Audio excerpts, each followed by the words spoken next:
साल का वह अंतिम सप्ताह जब समय जैसे जम सा जाता है। हिमालय की गोद में बसे रुद्रपुर गांव में इस बार की ठंड साधारण नहीं थी। यह अनंत शीत का वर्ष था। हवाएं केवल चलती नहीं थीं, बल्कि वे चमड़ी को चीरती हुई हड्डियों के भीतर तक पैठ बना रही थीं। गांव की गलियां श्मशान जैसी शांत थीं, क्योंकि जो भी बाहर निकलता वह जम जाता।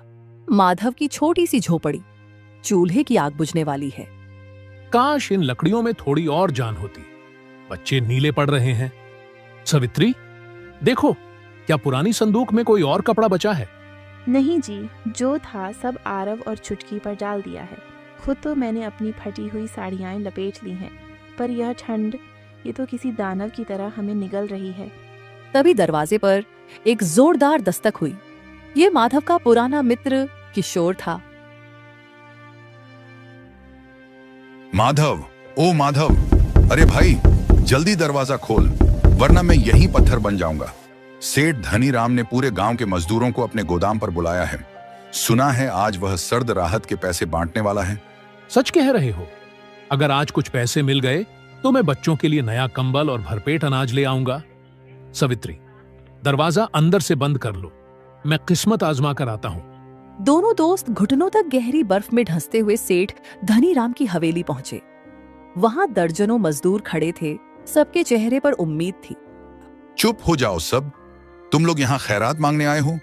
देखो इस आसमान को, बर्फ रुकने का नाम नहीं ले रही। मेरा सारा व्यापार ठप है। मैं आज ही अपनी गाड़ियों के साथ शहर जा रहा हूँ। तुम लोगों के लिए मेरे पास न काम है न पैसा। पर सेठ जी, हमारा पिछला हफ्ता? कोई पिछला हफ्ता नहीं, जो अनाज तुमने एडवांस में लिया था उसमें सब बराबर हो गया। अब जाओ यहाँ से, वरना कुत्तों को पीछे छोड़ दूंगा। माधव के पैरों तले जैसे जमीन ही नहीं रही। उसे लगा जैसे उसकी आंखों के सामने उसके बच्चों के चेहरे धुंधले हो रहे हैं। लौटते समय किशोर ने उसे एक खतरनाक सुझाव दिया। माधव, एक ही रास्ता है, सेठ कालिया। वह पैसा तो देगा, पर वह शैतान है। दोस्त, जब आग घर तक पहुंच जाए तो कुएं का पानी खारा है या मीठा, यह नहीं देखा जाता। मुझे कालिया के पास जाना ही होगा। सेठ कालिया की हवेली गांव के सबसे अंधेरे कोने में थी। वहां की हवा में लोभ और भय की गंध थी। कालिया एक काली गद्दी पर बैठा हुक्का पी रहा था। माधव, मुझे पता था तुम आओगे। रुद्रपुर की ठंड बड़े बड़ों की अकड़ ढीली कर देती है। तुझे पैसा चाहिए? ले, ये 5,000 रुपए। आपका बहुत शुक्रिया सेठ। रुक, शुक्रिया बाद में, शर्त सुन ले। यह साधारण ब्याज नहीं है। अगले महीने की पूर्णिमा की रात अगर तूने यह रकम दुगनी करके नहीं लौटाई तो तेरा वह पुश्तैनी घर और वह बंजर खेत जिस पर तेरे बाप दादा की कब्रें हैं, सब मेरा हो जाएगा। मंजूर है? माधव जानता था कि यह आत्महत्या जैसा है। उस बंजर खेत पर घास का एक तिनका नहीं उगता था, पर बच्चों की भूख ने उसके हाथ से अंगूठा लगवा दिया।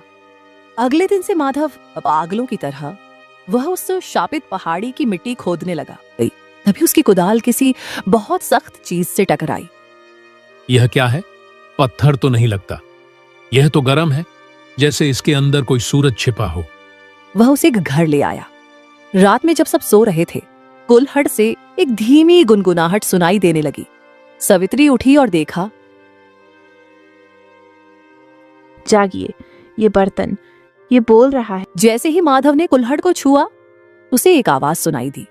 एक प्राचीन गहरी आवाज जो उसके दिमाग के अंदर गूंज रही थी। मजदूर माधव, तूने मुझे उस अंधेरे से निकाला है जहां मैं युगों से दबा था। मैं अक्षय पात्र नहीं, मैं परिश्रम का दर्पण हूं। जो तू इसमें डालेगा उसका अनंत फल पाएगा। अगले कुछ दिनों में रुद्रपुर ने वो देखा जो सदियों में नहीं हुआ था। माधव ने कुल्हड़ में मुट्ठी भर सूखे बीज डाले और सुबह तक उसका पूरा खेत लहलहाती हरी सब्जियों से भर गया। सब्जियां ऐसी थीं जैसे उनमें से रोशनी निकल रही हो। पिताजी, देखिए, ये टमाटर कितने बड़े हैं और इनमें से तो खुशबू आ रही है। यह सब उस ईश्वर और इस जादुई कुल्हड़ की कृपा है बेटा। अब हम भूखे नहीं सोएंगे। लेकिन सफलता अपने साथ शत्रु भी लाती है। सेठ कालिया को जब यह पता चला तो उसका खून खौल उठा। उसने अपने जासूस भेजे और उसे उस जादुई कुल्हड़ का पता चल गया। पूर्णिमा की रात करीब थी, तभी रुद्रपुर पर महाहिमपात का हमला हुआ। आसमान से बर्फ के गोले गिरने लगे, बिजली ऐसी कड़की कि पहाड़ दरकने लगे। माधव की सारी फसल जो उसने जादुई कुल्हड़ से उगाई थी, इस प्राकृतिक प्रकोप के सामने टिक नहीं पाई। फसल जलकर काली पड़ गई। है सब खत्म हो गया। भगवान ने दिया और प्रकृति ने छीन लिया। अब हम सेठ को क्या देंगे? उसी वक्त सेठ कालिया अपने हथियारबंद गुंडों के साथ आ धमका। समय समाप्त माधव, देख तेरा खेत राख हो गया है। अब यह जमीन मेरी है, और हाँ, वह जादुई बर्तन भी। गुंडों, इसे बाहर फेंको। नहीं सेठ, घर ले लो, जमीन ले लो, पर इस कड़कती ठंड में मेरे बच्चों को बाहर मत निकालो, वे मर जाएंगे। मरने दो, मुझे सिर्फ अपनी दौलत से मतलब है। बाहर निकलो। बर्फबारी में माधव का परिवार गांव के छोर पर स्थित एक गुफा जैसी झोपड़ी में पहुंचा। वहां कांजी बाबा रहते थे, जिनके बारे में कहा जाता था कि उनकी उम्र 100 साल से भी ज्यादा है। बाबा अपनी आग के पास बैठे थे। धव, रो मत। जो तूने खोया है वह सिर्फ मिट्टी थी। असली जादू तो अभी शुरू होना है। बाबा, मैं बर्बाद हो गया। उस कुल्हड़ ने भी साथ छोड़ दिया। कुल्हड़ ने साथ नहीं छोड़ा, तुमने उसे समझा नहीं। वह परिश्रम का दर्पण है। जब तक तूने बीज डाले, उसने फसल दी। अब तू इसमें अपने त्याग की बूंदें डाल। माधव ने कांपते हाथों से उस कुल्हड़ को उठाया। उसने देखा कि उसके बच्चों के होंठ ठंड से सफेद पड़ रहे थे। माधव की आंखों से आंसू गिरे और सीधे कुल्हड़ में जा गिरे। अचानक पूरी गुफा एक प्रचंड नीली रोशनी से भर गई। रोशनी इतनी तेज थी कि पूरे गांव को लगा कि रात में सूरज निकल आया है। कुल्हड़ से एक विशाल प्रकाश स्तंभ निकला और सीधे माधव के उस बंजर खेत पर जा गिरा। यह क्या है? ये सब्जियां नहीं हैं। खेत में उगी हुई हर सब्जी अब शुद्ध सोने और कीमती पत्थरों में बदल चुकी थी। लेकिन जादू यहाँ खत्म नहीं हुआ। जैसे ही सेठ कालिया लालच में उस सोने को छूने पहुंचा, वह सोना पिघलकर खौलता हुआ लावा बन गया। कालिया की हवेली ताश के पत्तों की तरह ढह गई। मेरी आंखों को क्या हुआ? मुझे कुछ दिखाई नहीं दे रहा। मेरा सोना, मेरा पैसा। कालिया, जो दूसरों का घर छीनता है, नियति उसका अस्तित्व मिटा देती है। अब तू अनंत अंधेरे में भटकेगा।